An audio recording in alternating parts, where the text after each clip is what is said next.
L'autre question à laquelle je voudrais répondre ce soir, et je sais que c'est une question que vous vous posez certainement, c'est pourquoi Dieu n'arrête pas le mal? Parce que Dieu est tout puissant. Parce que il y a le fait que Dieu est amour, par compassion, il aurait pu faire quelque chose. Maintenant, on peut avoir la volonté de faire quelque chose et non pas avoir le pouvoir de le faire. Et c'est quelque chose que nous expérimentons chaque jour. Nous avons la volonté, mais nous n'avons pas le pouvoir de faire le bien. C'est ce que Paul disait. Paul disait que je fais le mal que je ne veux pas faire, mais je ne fais pas le bien que je veux faire. Maintenant, Dieu a la toute-puissance. Et quand je dis toute-puissance, Dieu peut tout faire. On va revenir sur cette définition de toute-puissance, parce qu'il y a des choses que Dieu ne peut pas faire. Par exemple, Dieu ne peut pas mentir, parce que ce n'est pas dans sa nature de mentir. Donc la toute-puissance de Dieu exclut certaines choses. Et je dois vous dire en passant que tout être est limité de par sa nature. Il y a des choses que nous n'aurons jamais la capacité de faire parce que telle n'est pas notre nature. Il y a des choses qu'un chien ne peut pas faire. Un chien ne peut pas réfléchir sur ce qu'il réfléchit. Il n'a pas cette faculté de penser au second degré. Un homme, de par notre nature, nous sommes limités. Nous ne pouvons pas voler, sinon prendre l'avion. De par notre nature, nous sommes limités. Dieu, de par sa nature, qui est juste, Dieu est bon. Dans ce contexte, Dieu est limité. Dieu ne peut pas mentir. Dieu n'est pas un homme pour mentir. C'est ce que nous disent les Écritures. Mais cependant, pour ce qu'il s'agit du mal, Dieu, dans sa toute-puissance, il aurait pu adresser ce problème du mal. Alors pourquoi est-ce qu'il ne le fait pas? Est-ce que c'est parce qu'il ne se sent pas concerné par la question du mal? Est-ce que c'est en vertu de sa transcendance, puisqu'il est au-dessus et au-delà de l'univers? Donc il est trop éloigné du problème pour pouvoir l'adresser. Il ne se met pas en peine de nous. Si Dieu peut faire quelque chose, pourquoi est-ce qu'il ne le fait pas? Et donc pourquoi le mal persiste-t-il? Pourquoi le mal continue de faire des victimes? Pourquoi le mal continue d'escalader à grande vitesse? Pourquoi? Et je sais que ce sont des questions que beaucoup d'entre nous posent souvent au tréfonds de notre cœur. Peut-être que nous n'avons pas assez de courage pour affronter Dieu autour de ces questions. Mais je vous invite à le faire.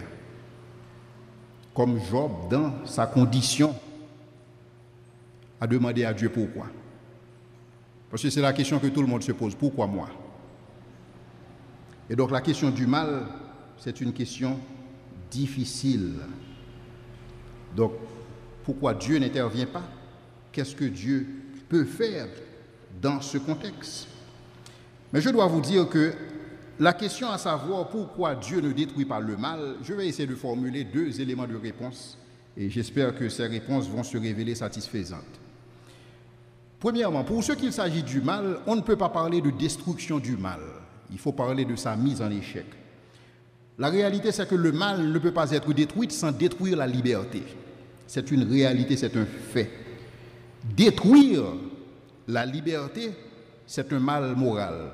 Détruire la liberté, c'est immoral. Dieu ne peut faire rien d'immoral. Donc Dieu est limité dans sa toute-puissance. Il ne peut faire rien d'immoral. Et nous enlever notre libre arbitre, je dois vous dire en passant que, en dehors de Jésus-Christ, le libre arbitre, c'est le cadeau le plus cher que Dieu peut offrir à un être. Parce que, comprenez bien, sans libre arbitre, vous n'avez même pas la possibilité d'accepter ou de rejeter Jésus-Christ.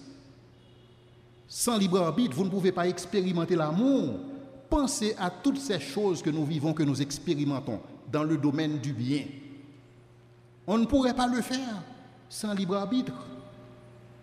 Donc le libre arbitre, c'est un cadeau précieux. Le libre arbitre, c'est ce qui fait de nous des êtres moralement parfaits. Dieu ne peut pas détruire le libre arbitre. Dieu ne peut pas détruire le mal en détruisant le libre arbitre dans ce contexte. Donc nous sommes les êtres libres. Nous sommes d'accord que le libre arbitre, c'est la cause du mal. Mais cependant, la liberté ne peut pas être détruite sans compromettre ce que nous sommes. Et ce serait immoral pour Dieu de nous déposséder de notre libre arbitre. Mais cependant, Dieu a un plan. Et ce plan, Dieu a commencé à le mettre en exécution pour mettre le mal en échec. Quand je parle du mal, je ne parle pas de destruction du mal, de la destruction du mal, mais je parle de la mise en échec du mal. Et c'est ce que Dieu a commencé à faire à Golgotha.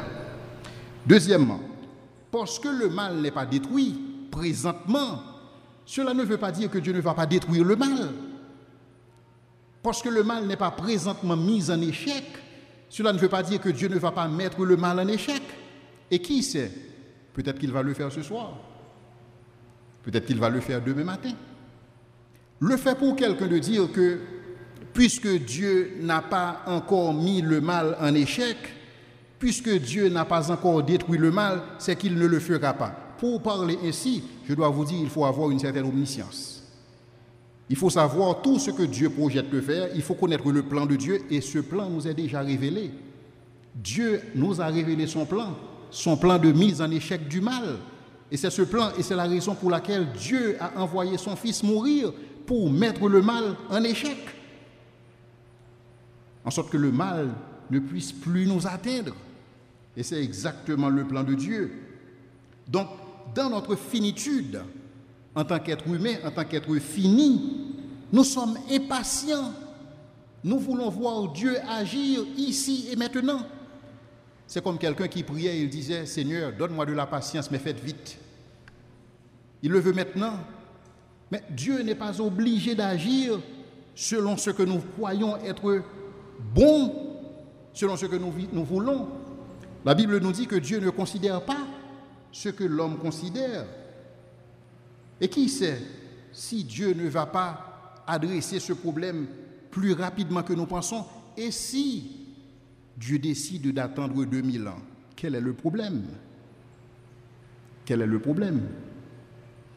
Maintenant, essayons de comprendre ce que 2000 ans représente pour Dieu. Essayons de comprendre Dieu qui siège, qui est immanent, bien sûr, mais qui est aussi transcendant, au-dessus et au-delà de l'univers, en dehors du temps. Que représente pour vous, que représente pour Dieu, d'après vous, le fait que vous ayez vécu 80 ans? Qu'est-ce que 80 ans représente sur l'échelle de l'éternité? Je ne peux même pas dire une seconde, parce que 80 ans ne représente absolument rien. Que représente 2000 ans pour Dieu dans l'échelle de l'éternité? Absolument rien. Je pense que tout le problème du mal résulte dans le fait que nous avons une mauvaise compréhension de Dieu et le temps. Dieu a mis en œuvre un plan pour adresser le problème du mal. Et je dois vous dire en passant, je vous invite à considérer toutes les religions qui existent sur la face de la terre. Il n'y a aucune religion à adresser le problème du mal en dehors du christianisme. Aucune religion. Les bouddhistes vont vous dire que le mal est nécessaire. Le mal doit cohabiter avec le bien. Et ce n'est pas grave. Les hindous vont vous dire, pour ce qu'il s'agit du mal, c'est une question de karma. Et on va avoir ce cycle de réincarnation, et en se réincarnant, et peut-être qu'on va vivre une meilleure vie. Ça n'a absolument aucun sens. Et pour ceux qui veulent comprendre le karma, c'est comme si vous faites un prêt à la Sogebank et que vous remboursez chaque mois à la Unibank. Il n'y a aucun moyen de rembourser cette dette. C'est exactement ce que le karma représente. Il n'y a aucune philosophie humaine, aucune philosophie sur cette terre à adresser, à faire face, à affronter et à adresser le problème du mal en dehors du christianisme, en dehors de la foi chrétienne. Et je vous invite à faire vos devoirs de maison si vous croyez qu'il existe une théorie, s'il existe une philosophie de la vie, s'il existe une vision du monde, s'il existe une religion à adresser le problème du mal. Dieu va adresser ce problème, mais il va l'adresser en ses termes et en son temps. Il est souverain. Maintenant, la question c'est, est-ce qu'il existe un but pour le mal? Pourquoi est-ce que nous souffrons? Parce que ceux qui souffrent se posent toujours cette question à savoir, pourquoi moi? Qu'est-ce que j'ai fait? Qu'ai-je fait? Et c'est exactement la question que Job se posait, qu'ai-je fait? Donc pour Job, Job n'arrivait pas à comprendre. Et pourtant, quand il a reçu la visite de ses amis, les amis de Job lui ont dit, Job, tu sais quoi? C'est parce que toi, tu es un homme qui boit l'iniquité comme l'eau. C'est pourquoi tu souffres autant. Il y a des gens qui continuent à croire en ces choses. Et c'est pourquoi je vous invite à lire la Bible, à considérer la Bible.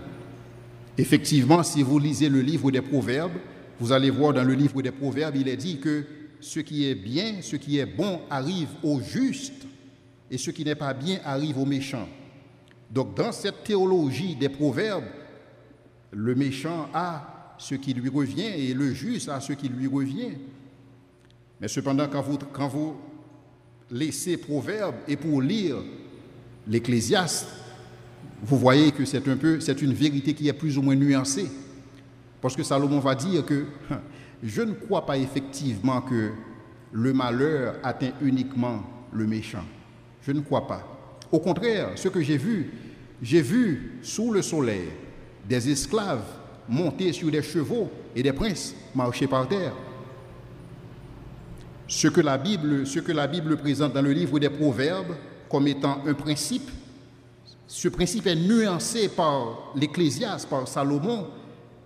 Mais ce principe que nous avons vu, nous voyons une étude de cas en Job. Quand Dieu parle de Job, Dieu présente Job comme l'homme le plus intègre qui n'a jamais existé. Un homme intègre et droit. Maintenant, comment est-ce qu'on peut comprendre que le mal décide de se déchaîner sur cet homme intègre et droit? C'est pas normal. Donc la question c'est, est-ce que Dieu a un but pour le mal quand il permet le mal? Parce que rien n'échappe à la volonté de Dieu, rien n'échappe à la pensée de Dieu. Il n'y a rien qui puisse nous arriver qui échappe au contrôle de Dieu. Parce que Jésus-Christ dit, même nos cheveux sont comptés. Rien ne lui échappe.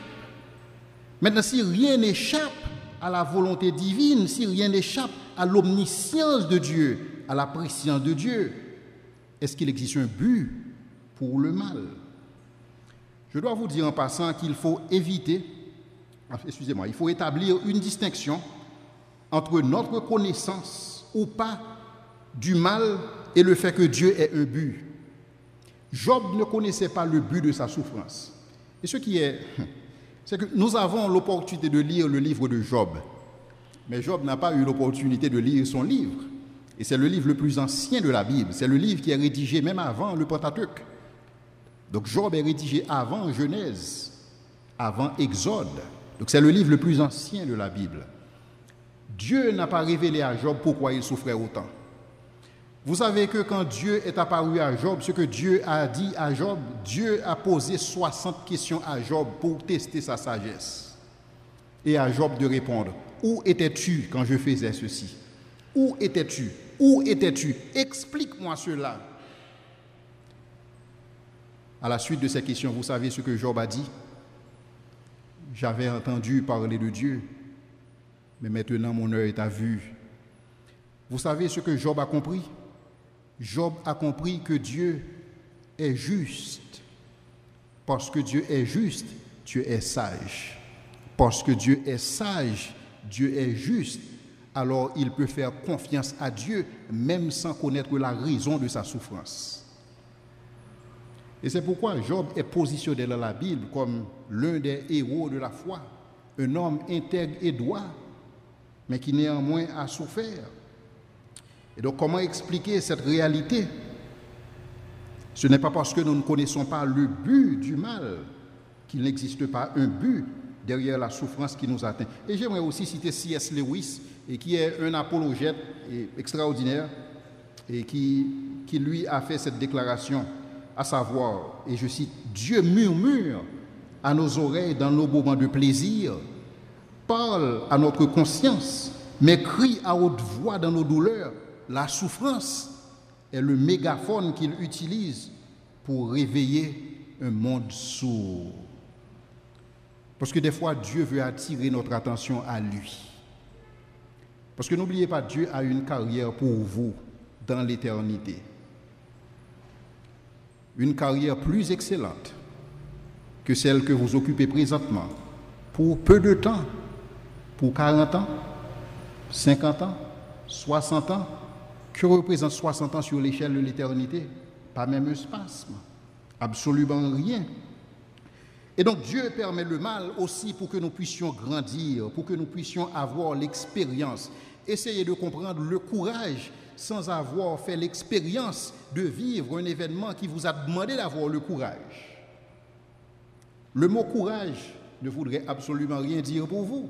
Le mot bravoure ne voudrait rien dire si vous ne vous êtes jamais retrouvé dans une situation qui vous demande d'être brave. Et il existe aussi certaines leçons qui ne sont apprises que dans la souffrance. Et aussi, je voudrais citer Genèse 50, le verset 20, où Dieu dit, où Joseph dit, « Vous avez projeté de me faire du mal, mais Dieu a changé le mal en bien. » Parce que c'est ce que Dieu fait aussi. Joseph ne connaissait pas la raison de sa souffrance. Pourquoi ses frères le haïssaient autant? Pourquoi ses frères l'ont vendu à des marchands égyptiens? Pourquoi est-ce qu'il s'est retrouvé dans une prison accusé injustement? Mais cependant, Dieu a permis que toutes ces choses soient possibles pour le salut d'un grand nombre. Et c'est pourquoi Joseph pouvait dire, vous avez planifié de me faire du mal, mais Dieu l'a changé en bien. Les psychologues souvent utilisent ce principe pour dire que il y a des mots, M-A-U-X, qui facilitent la défaite du mal. Par exemple, si quelqu'un éprouve une certaine addiction et par rapport à la drogue, par rapport à l'alcool, cette personne peut se faire injecter d'une dose contrôlée, mais anormale, tout simplement pour lui porter à être malade. Parce qu'après avoir été malade de quelque chose, il est plus facile d'abandonner une certaine habitude. C'est quelque chose que les psychologues utilisent souvent. Donc il existe des mots qui facilitent la défaite du mal. Les gens qui ont fait la prison, par exemple, ils sont les meilleurs conseillers pour des jeunes, pour leur éviter la prison. Pourquoi? Parce qu'ils en ont fait l'expérience. Ils en ont souffert, ils ont grandi, ils ont fait l'expérience et maintenant ils peuvent conseiller des jeunes, ils peuvent faire un plaidoirie en faveur des jeunes. Et au final, je voudrais dire que pour ce qu'il s'agit du fait qu'il existe des mots qui occasionnent la défaite, qui facilitent la défaite du mal, que dire de la croix de Christ? La croix de Christ, c'est le mal par excellence, une succession d'injustices, trahison, arrestation, jugement, charade, emprisonnement, coups, torture, blessures et mort. Tout ceci infligé à un homme innocent a produit pour nous le plus grand bien qui soit. Donc Dieu a permis que son Fils souffre afin qu'aujourd'hui, en lui, nous ayons la vie éternelle. Le mal qu'il a enduré en tant que notre substitut nous a donné libre accès sans peur auprès de Dieu, car notre culpabilité et notre jugement ont été expiés. Et donc, par les souffrances de Christ, nous avons la victoire sur le péché et sur le mal. Donc, le mal est mis en échec. Et par-dessus tout, nous avons l'espérance de la vie éternelle. Je dois vous dire, en guise de conclusion, la meilleure façon d'approcher le mal, c'est dans la perspective de l'éternité. Pour quelqu'un qui approche le mal dans une perspective purement terrestre, c'est difficile de le faire. Ça peut conduire au désespoir. Et c'est pourquoi Paul disait que si c'est dans cette vie seulement que nous espérons en Christ, nous sommes les plus malheureux de tous les hommes. S'il n'y a pas d'avenir, si Dieu n'est pas dans l'équation, s'il n'y a pas d'immortalité, nous sommes les plus malheureux de tous les hommes. Mais cependant, quand nous approchons la souffrance dans une perspective d'éternité, cela fait toute la différence. Et là, je voudrais considérer quelques textes. Pourquoi? Parce qu'en dehors de l'espérance de la gloire, la souffrance dans un monde éphémère n'a absolument aucun sens. 2 Corinthiens 14, 17. Car nos légères afflictions du moment présent produisent pour nous, au-delà de toute mesure, un poids éternel de gloire. Romains 8, 18. J'estime que les souffrances du temps présent ne sauraient être comparées à la gloire à venir qui sera révélée pour nous. 1 Pierre 5, 10. Le Dieu de toute grâce qui nous a appelés en Jésus-Christ à sa gloire éternelle, après que vous ayez souffert un peu de temps. Tout ce qui se fait dans votre vie, chers amis, tout ceci se fait en peu de temps, pour un peu de temps, dans une perspective d'éternité. Hébreux 12, 2, 3, ayant les regards sur Jésus, le chef et le consommateur de la foi, qui, en vue de la joie qui lui était réservée, il a souffert la croix. En vue de la joie qui lui était réservée, il a souffert la croix, méprisé l'ignominie et s'est assis à la droite du trône de Dieu. Considérez en effet celui qui a supporté contre sa personne une telle opposition de la part des pécheurs, afin que vous ne vous lassiez point l'âme découragée. Je ne sais pas quelle est votre souffrance ce soir, mais Jésus a souffert. Parce qu'il a souffert, il peut comprendre ceux qui souffrent. Il a été tenté en toutes choses, sans connaître le péché. Donc telle est notre espérance vis-à-vis de la souffrance, et seul le christianisme apporte une raison juste par rapport à la question de la souffrance et de la mort. Maintenant, une dernière question que je voudrais, à laquelle je voudrais répondre ce soir, et je sais que c'est une question aussi que vous vous posez. Ça ne veut pas dire que je ne vais pas vous accorder l'opportunité de poser des questions, mais c'est une question importante.